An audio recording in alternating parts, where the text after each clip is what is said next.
बृहस्पति व्रत कथा। एक समय की बात है कि भारतवर्ष में एक राजा राज्य करता था। वह बड़ा ही प्रतापी और दानी था। वह नित्य प्रतिदिन मंदिर में दर्शन करने जाता था। वह ब्राह्मण और गुरु की सेवा किया करता था। उसके दरवाजे से कोई भी निराश होकर नहीं लौटता था तथा वह प्रत्येक गुरुवार को व्रत रखता एवं पूजन करता था।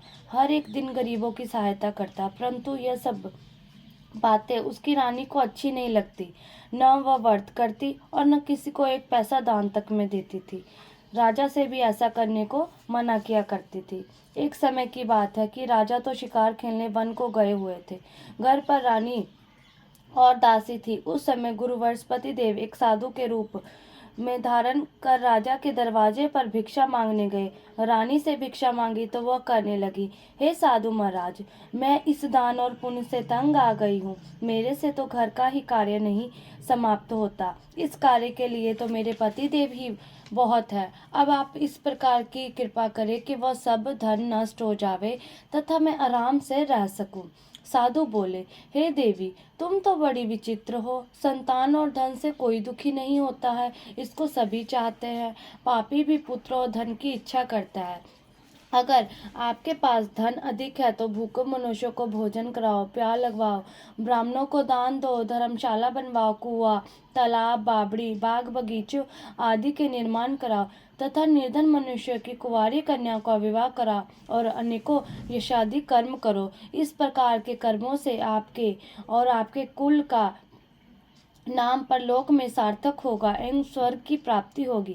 मगर वह रानी इन बातों से खुश न हुई। वह बोली, हे साधु महाराज, मुझे ऐसे धन की भी आवश्यकता नहीं जिसे अन्य मनुष्यों को दान दूं तथा जिसको संभाल कर रखने में ही मेरा सारा समय बर्बाद हो जाए। साधु ने कहा, हे देवी, तुम्हारी ऐसी इच्छा है ऐसा ही होगा। मैं तुम्हें बताता हूँ, वैसा ही करना। बृहस्पतिवार के दिन घर को गोबर से लीपना, अपने केशों को धोना, केशों को धोते समय स्नान करना, राजा से कहना वह हजामत करवाए, भोजन में मांस मदिरा खाना, कपड़ा धोबी के यहाँ धुलने डालना। इस प्रकार 7 बृहस्पतिवार करने से तुम्हारा सब धन नष्ट हो जाएगा। यह कहकर वह साधु महाराज वहां से अंतर ध्यान हो गए। रानी ने साधु के कहने के अनुसार वैसा ही किया। 3 बृहस्पतिवार बीते थे कि उसका समस्त धन संपत्ति नष्ट हो गया और भोजन के लिए दोनों समय परिवार तरसने लगा तथा संसारिक भोगों से दुखी रहने लगे। तब वह राजा रानी से कहने लगा कि रानी, तुम यहाँ पर रहो, मैं दूसरे देश को जाऊंगा, क्योंकि यहाँ पर मुझे सभी मनुष्य जानते हैं, इसलिए कोई कार्य भी नहीं कर सकता। देश चोरी परदेश भीख बराबर है। ऐसा कहकर राजा परदेश चला गया। वहां जंगल में से जाता और लकड़ी काट कर लाता और शहर में बेचता। इस तरह जीवन व्यतीत करने लगा। इधर राजा के घर रानी और दासी दुखी रहने लगी। किसी दिन भोजन मिलता और किसी दिन जल पीकर ही रह जाती। एक समय रानी और दासी को 7 दिन बिना भोजन के व्यतीत हो गए तो रानी ने अपनी दासी से कहा, हे दासी, यहाँ पास ही के नगर में मेरी बहन रहती है। वह बड़ी धनवान है। तू उसके पास जा और वहां से 5 सेर बेजर मांग कर ले आ, जिससे उस कुछ समय के लिए गुजारा हो जाएगा। इस प्रकार रानी को आज्ञा मानकर दासी रानी की बहन के पास गई तो रानी की बहन उस समय पूजन कर रही थी, क्योंकि उस रोज बृहस्पतिवार का दिन था। जब दासी ने रानी की बहन को देखा और उससे बोली, हे रानी, मुझे तुम्हारी बहन ने भेजा है, मेरे लिए 5 सेर पेजर दे दो। इस प्रकार दासी ने अनेक बार कहा, परंतु रानी ने कुछ उत्तर नहीं दिया, क्योंकि उस समय बृहस्पतिवार की व्रत कथा सुन रही थी। इस प्रकार जब दासी को किसी प्रकार उत्तर नहीं मिला तो वह बहुत दुखी हुई और क्रोध भी आया और लौटकर अपने गांव रानी के पास आकर बोली, हे रानी, आपकी बहन बहुत ही घमंडी है। वह छोटे लोगों से बात भी नहीं करती है। जब मैंने उससे तुम्हारा संदेश कहा तो उसने कोई उत्तर नहीं दिया। मैं वापस चली आई। रानी बोली, हे दासी, इसमें उसका कोई दोष नहीं है। जब बुरे दिन आते हैं तब कोई सहारा नहीं देता। अच्छे बुरे का पता विपत्ति में ही लगता है। जो ईश्वर की इच्छा होगी वही होगा। वह सब हमारे भाग्य का दोष है। इधर उस रानी ने देखा कि मेरी बहन की दासी आई थी, परंतु मैं उससे नहीं बोली, इससे वह बहुत दुखी हुई होगी। ये सोच कथा को सुन और विष्णु भगवान का पूजन समाप्त कर वह रानी अपनी बहन के घर चल दी और जाकर अपनी बहन से कहने लगी कि हे बहन, जिस समय तुम्हारी दासी मेरे पास गई थी तब मैं बृहस्पतिवार का व्रत कर रही थी, परंतु जब तक कथा होती है तब तक न उठते हैं और न बोलते, इसलिए मैं न बोली। कहो दासी क्यों गई थी? रानी बोली, बहन, हमारे घर में अनाज नहीं था, वैसे तुमसे कोई बात छिपी नहीं है, इस कारण मैंने दासी को तुम्हारे पास 5 शेर भेजा लेने के लिए भेजा था। रानी बोली, बहन, बृहस्पति भगवान सबकी मनोकामना पूर्ण करते हैं, देखो शायद तुम्हारे घर में अनाज रखा हो। इस प्रकार का वचन जब रानी ने सुना तो घर के अंदर गई और वहां उसे एक घड़ा बेजर का बड़ा मिल गया। तब तो वह रानी और बांदी बहुत ही खुश हुई और दासी कहने लगी, हे रानी, देखो वैसे हमको जब नहीं मिलता तो हम रोज ही व्रत करते हैं, अगर इनसे व्रत की विधि और कथा पूछ ली जाए तो हम भी किया करेंगे। तब उस रानी ने अपनी बहन से पूछा कि हे बहन, बृहस्पतिवार के व्रत की कथा कैसे है तथा वह व्रत कैसे करना चाहिए? रानी की बहन ने कहा, इस व्रत में चने की दाल मुनक्का से विष्णु भगवान का केले की जड़ में पूजन करे तथा दीपक जलावे, पीला भोजन करे तथा कहानी सुने। इस प्रकार करने से गुरु भगवान प्रसन्न होते हैं, अन्न पुत्र एवं धन देते हैं, मनोकामना पूर्ण करते हैं। इस प्रकार रानी और दासी दोनों ने निश्चय किया कि बृहस्पति भगवान का पूजन जरूर करेंगे। 7 दिन बाद जब बृहस्पतिवार आया तो उन्होंने व्रत रखा, गुड़ साल में जाकर चना गुड़ बीन लाई तथा उसकी दाल के केले की जड़ का तथा विष्णु भगवान का पूजन किया। अब भोजन पीला कहाँ से आवे, बेचारी बहुत दुखी हुई, परंतु उन्होंने व्रत किया था, इस कारण गुरु भगवान प्रसन्न थे। वह महात्मा के रूप में 2 थालों में पीला भोजन लेकर आए और दासी को देखकर बोले, हे दासी, यह तुम्हारे और रानी के लिए भोजन है, तुम दोनों करना। दासी भोजन पाकर बहुत प्रसन्न हुई और रानी से बोली, चलो रानी जी भोजन कर लो। रानी को इस विषय में कुछ पता नहीं था, इसलिए वह दासी से बोली, तू ही भोजन कर, क्योंकि तू हमारी व्यर्थ में हंसी उड़ाती है। दासी बोली, एक महात्मा भोजन दे गए हैं। रानी कहने लगी, वह भोजन तेरे लिए ही दे गए हैं, तू ही भोजन कर। दासी ने कहा, वह महात्मा हम दोनों को 2 थालों में भोजन दे गए हैं, इसलिए हम और तुम दोनों ही साथ साथ भोजन करेंगी। इस प्रकार रानी और बांदी दोनों ने गुरु भगवान को नमस्कार कर भोजन प्रारंभ किया तथा अब वह प्रत्येक बृहस्पतिवार को गुरु भगवान का व्रत और विष्णु भगवान का पूजन करने लगी। बृहस्पति भगवान की कृपा से फिर रानी और दासी के पास धन हो गया। रानी फिर उसी प्रकार से आलस्य करने लगी। तब दासी बोली, देखो रानी, तुम पहले भी इस प्रकार आलस्य करती थी, तुम्हें धन के रखने में कष्ट होता है था, इस कारण सभी धन नष्ट हो गया। अब गुरु भगवान की कृपा से धन मिला है तो फिर तुम्हें आलस्य होता है। बहुत मुसीबतों के बाद हमने यह धन पाया, इसलिए हमें दान पुण्य करना चाहिए। तुम भूखों मनुष्यों को भोजन कराओ, प्यार लगवाओ, ब्राह्मणों को दान दो, कुआं तालाब बावड़ी आदि का निर्माण कराओ, मंदिर पाठशाला बनवाकर दान दो, कुंवारी कन्या का विवाह कराओ, धन को शुभ कार्य में खर्च करो, जिससे तुम्हारे कुल का यश बढ़े तथा स्वर्ग प्राप्त हो और पितृ प्रसन्न होवे। तब रानी ने इसी प्रकार से कर्म करने प्रारंभ किए तो काफी यश फैलने लगा। एक दिन रानी और दासी विचार करने लगी कि न जाने राजा किस दशा में होंगे, उनकी कोई खबर नहीं है। गुरु भगवान से उन्होंने प्रार्थना की और भगवान ने रात्रि में राजा को स्वप्न में कहा, हे राजा, उठ, तेरी रानी तुझको याद करती है, अपने देश को चला जा। राजा प्रातःकाल उठा और विचार करने लगा। स्त्री जाति खाने और पहनने की ही साथी होती है, परंतु भगवान की आज्ञा मानकर वह अपने नगर के लिए चलने को तैयार हुआ। इससे पूर्व जब राजा परदेश चला गया था तो परदेश में दुखी रहने लगा। प्रतिदिन जंगल में से लकड़ी बीनकर लाता और शहर में बेचकर अपने दुखी जीवन को बहुत कठिनता से व्यतीत करता था। एक दिन राजा दुखी हो अपनी पुरानी बातों को याद करके रोने लगा। तब उस जंगल में बृहस्पति देव एक साधु का रूप धारण कर राजा के पास आकर बोले, हे लकड़हारे, तुम इस सुनसान जंगल में किस चिंता में बैठे हो, मुझको बतला। यह सुन राजा के नेत्रों से आंसू भर आए और साधु को वंदना कर बोले, हे प्रभु, आप सब कुछ जानने वाले हो। इतना कहकर राजा को अपनी संपूर्ण कहानी सुना दी। महात्मा दयालु होते हैं, वे राजा से बोले, हे राजा, तुम्हारी स्त्री ने बृहस्पति देव का अपराध किया था, जिस कारण तुम्हारी यह दशा हुई है।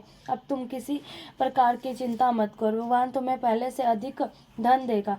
देखो, तुम्हारी स्त्री ने बृहस्पतिवार का व्रत करना प्रारंभ कर दिया है और तुम मेरा कहा मानकर बृहस्पतिवार को व्रत करके चने की दाल गुड़ को लोटे में डालकर केला का पूजन करो, फिर कथा कहो अथवा सुनो, भगवान तुम्हारी सब मनोकामना को पूर्ण करेंगे।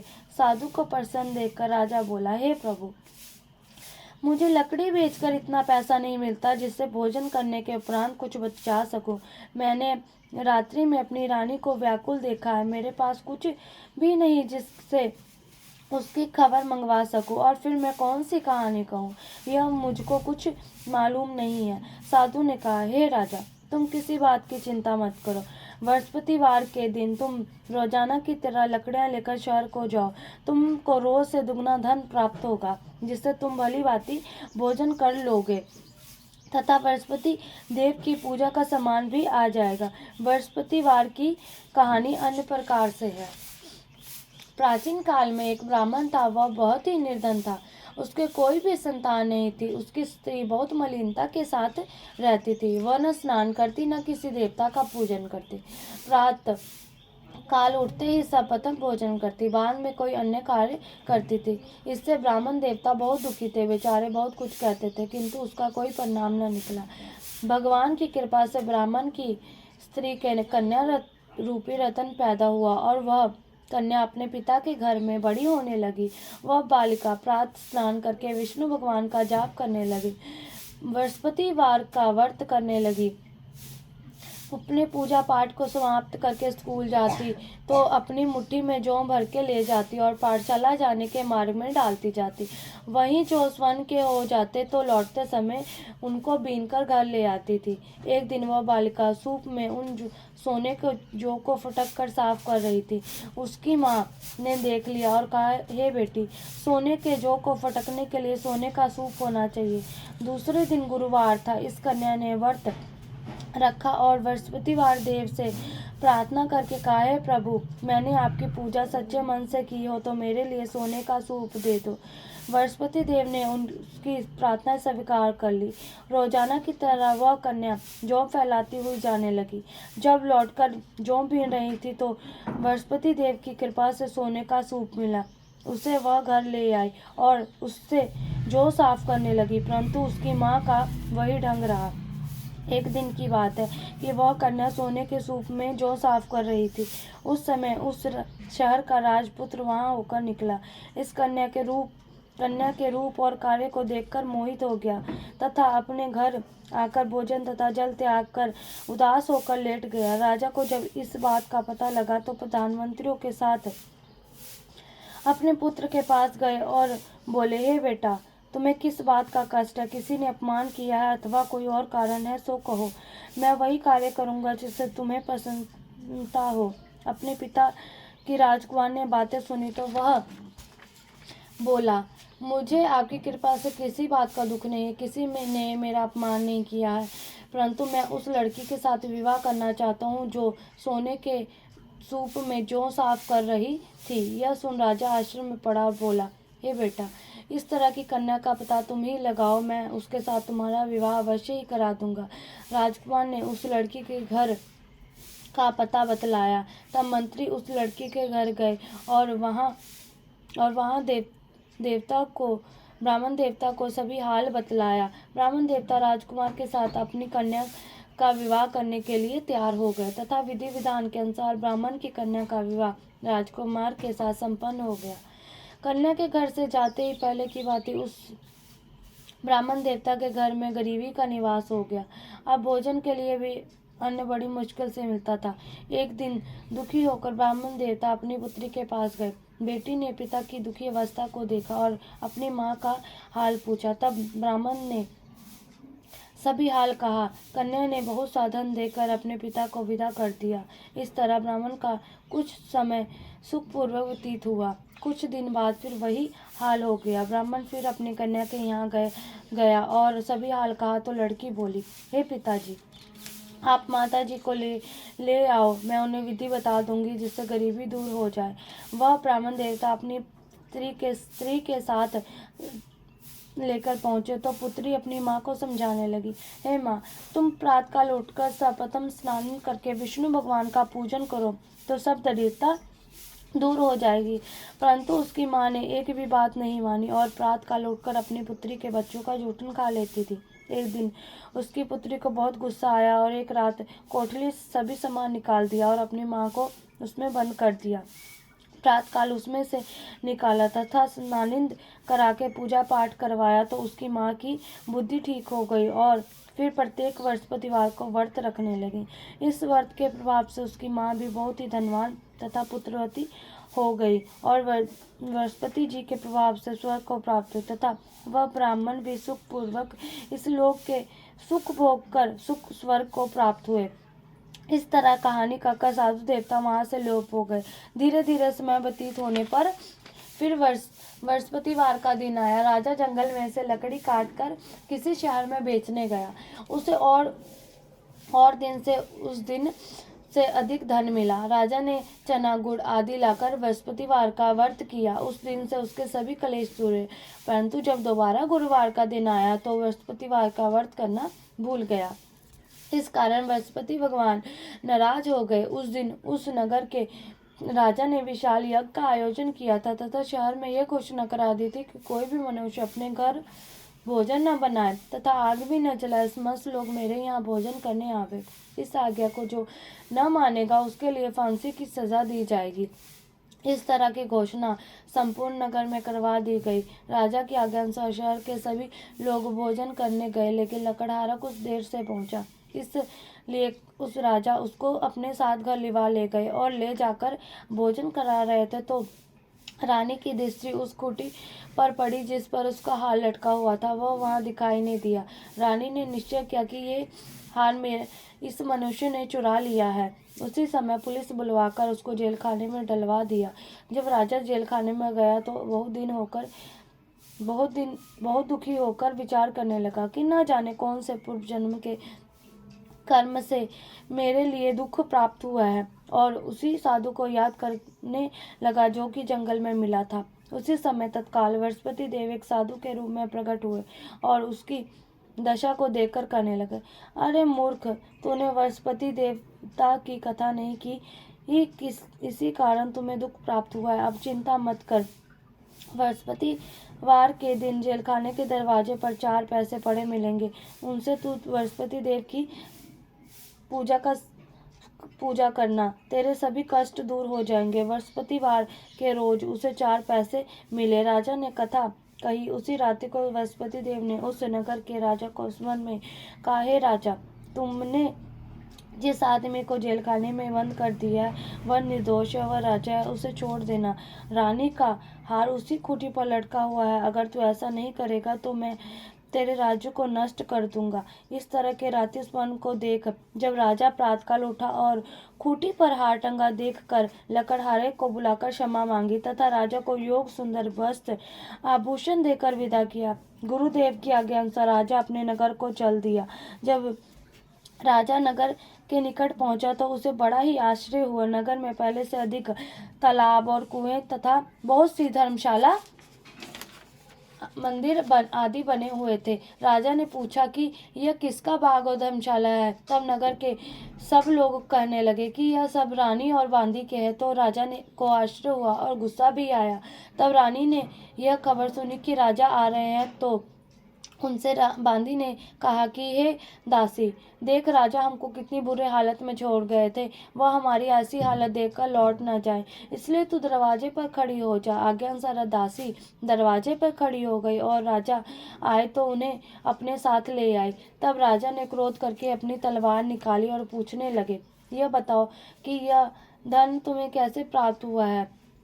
तब उन्होंने कहा, यह सब धन वृहस्पति देव के इस व्रत के प्रभाव से प्राप्त हुआ है। राजा ने निश्चय किया कि 7 रोज बाद तो सभी वृहस्पति देव का पूजन करते हैं, परंतु मैं रोजाना दिन में 3 बार कहानी कहा करूंगा तथा रोज व्रत किया करूंगा। अब हर समय राजा के दुपट्टे में चने की दाल बंधी रहती, रात तथा दिन में 3 बार कहानी कहता। एक रोज राजा ने विचार किया कि चलो अपनी बहन के यहाँ हो आवे। इस तरह निश्चय कर राजा घोड़े पर सवार हो अपनी बहन के घर जाने लगा। मार्ग में उसने देखा कि आदमी एक मुर्दे को लिए जा रहे हैं। उन्हें रोककर राजा कहने लगा, अरे भाइयों, मुझसे वृहस्पति देव की कथा सुन लो। वे बोले, लो, हमारा तो आदमी मर गया, इसको अपनी कथा की पड़ी है। परंतु कुछ आदमी बोले, अच्छा कहो, हम तुम्हारी कथा भी सुनेंगे। राजा ने दाल निकाले और कथा कहने लगा। जब कथा आधी हुई थी कि मुर्दा हिलने लगा, और जब कथा समाप्त हो गई तो राम राम कहकर वह मनुष्य खड़ा हो गया। आगे मार्ग में उसे एक किसान खेत में हल चलाता मिला। राजा ने उसे देखा और उससे बोला, अरे भैया, तुम मुझसे वृहस्पति वार की कथा सुन लो। किसान बोला, जब तक मैं तेरी कथा सुनूंगा तब तक 4 हरैया जोत दूंगा। जा अपनी कथा किसी और को सुनाना। इस तरह राजा के आगे चलते ही राजा के हटते ही बैल पछाड़ खाकर गिर गया तथा उसके पेट में बहुत जोर से दर्द होने लगा।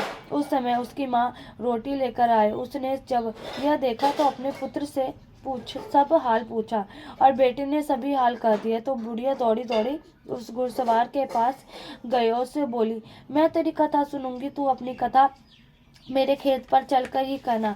राजा ने बुढ़िया के खेत पर जाकर कथा कही। उसके सुनते ही वह बैल खड़े हुए तथा किसान के पेट का दर्द बंद हो गया। राजा अपनी बहन के घर पहुंच गया। बहन ने भाई की खूब मेहमानी की। दूसरे रोज राजा प्रातःकाल राजा जागा तो वह देखने लगा कि सब लोग भोजन कर रहे हैं। राजा ने अपनी बहन से कहा कि ऐसा कोई मनुष्य है जिसने भोजन नहीं किया हो, मुझसे बृहस्पतिवार की कथा सुन ले। बहनी बोली, हे भैया, यह देश ऐसा ही है, पहले यहाँ लोग भोजन करते हैं, बाद में अन्य काम करते हैं। अगर कोई पड़ोस में हो तो मैं देखा हूँ। वह ऐसा कहकर देखने चली गई, परंतु उसे कोई भी ऐसा व्यक्ति नहीं मिला जिसने भोजन नहीं किया हो। अंत वह एक कुम्हार के घर गई जिसका लड़का बीमार था। उसे मालूम हुआ कि उसके यहाँ 3 रोज से किसी ने भोजन नहीं किया। रानी ने अपने भाई की कथा सुनने के लिए कुमार से कहा। वह तैयार हो गया। राजा ने जाकर बृहस्पतिवार की कथा कही, जिसको सुनकर उसका लड़का ठीक हो गया। अब तो राजा की प्रशंसा होने लगी। एक दिन राजा ने अपनी बहन से कहा कि हे बहन, हम अपने घर को जाएंगे, तुम भी तैयार हो जा। राजा की बहन ने अपनी सास से पूछा तो सास बोली, हाँ चली जा, परंतु अपने लड़कों को मत लेके जाना, क्योंकि तेरे भाई के कोई संतान नहीं होती है। बहन ने अपने भैया से कहा, हे भैया, मैं तो चलूंगी मगर कोई बालक नहीं जाएगा। राजा बोला, जब कोई बालक ही नहीं चलेगा तो तुम ही क्या करोगी। बहुत दुखी मन से राजा अपने नगर को लौट आया। राजा ने अपनी रानी से कहा, हम निर्वंशी राजा, हमारा मुंह देखने का धर्म नहीं है और कुछ भोजन आदि नहीं किया। रानी बोली, हे राजन, बृहस्पति देव ने हमें सब कुछ दिया है तो संतान भी अवश्य देंगे। उसी रात को बृहस्पति देव ने राजा को सुनने कहा, हे राजा, उठ, सभी सोच को त्याग दे, तेरी रानी गर्भ से है। राजा को यह बात सुनकर बहुत खुशी हुई। 9वें महीने में उसके गर्भ से एक सुंदर पुत्र पैदा हुआ। तब राजा बोला, हे रानी, स्त्री बिना भोजन के रह सकती है, बिना कहे नहीं रह सकती। जब मेरी बहन आवे तो तुम उससे कुछ ना कहना। रानी ने सुनकर हाँ कर दी। जब राजा की बहन ने यह शुभ समाचार सुना तो वह बहुत खुश हुई तथा बधाई लेकर अपने भाई के यहाँ आई। तभी रानी ने कहा, घोड़ा चढ़कर तो नहीं आई, गधा चढ़कर आई। राजा की बहन बोली, भाभी, मैं इस प्रकार ना कहती, तुम्हें औलाद कैसे मिलती। बृहस्पति देव ऐसे ही हैं, जैसे जिसके मन में कामनाएं होती है सभी को पूर्ण करते हैं। जो सद्भावना पूर्वक बृहस्पतिवार का व्रत करता है एवं कथा पढ़ता है अथवा सुनता और दूसरों को सुनाता है, बृहस्पति देव उसकी सभी मनोकामना पूर्ण करते हैं। भगवान बृहस्पति देव उनकी सदैव रक्षा करते हैं। संसार में सच्ची भावना और श्रद्धा से भगवान जी का पूजन व व्रत करते हैं, उनकी सभी मनोकामना पूर्ण होती है। जैसे सच्ची भावना से रानी और राजा ने उनकी कथा का गुणगान किया तो उनकी सभी इच्छाएं बृहस्पति देव जी ने पुण्य की थी। इसीलिए सबको कथा सुनने के बाद प्रसाद लेकर जाना चाहिए। हृदय से उनका नमन करते हुए जयकारा बोलना चाहिए। बोलो बृहस्पति देव की जय, विष्णु भगवान की जय।